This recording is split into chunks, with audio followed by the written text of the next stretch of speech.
Now, on the AM show this morning with my colleague Benjamin Akakpo, some economists have been adding their voices to discuss on the state of the economy. Senior lecturer at the University of Ghana, Dr. Gyeke-Dako, has been making proposals to be considered by government as it announces its austerity measures.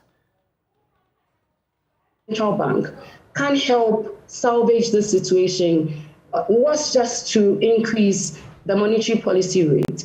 Now, the increment in this monetary policy rate was meant to address two things. The first thing had to do with curbing inflation or trying to bring inflation down.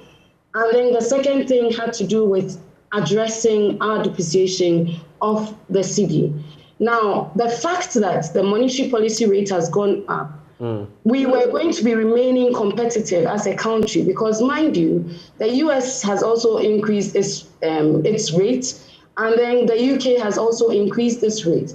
And therefore, if we're supposed to be remaining competitive as a country, if we're going to be able to attract investors into our country, then there was the need for us to be able to get our interest rate up there so that we can have investors investing in our domestic. A quick question. Yes, I know you're talking about the comparative when it comes to economies and attracting foreign investment. But the point to be made is that the same economies you speak of, the United States and the UK, we can't compare to them on most levels. So, and we also know that in some instances, even almighty China sometimes would allow its own currency to depreciate. Sure. For certain good reasons. So in this instance, is this the right move, making the comparison? Is this the right move at this time just because economic juggernauts like the US and the UK are doing this?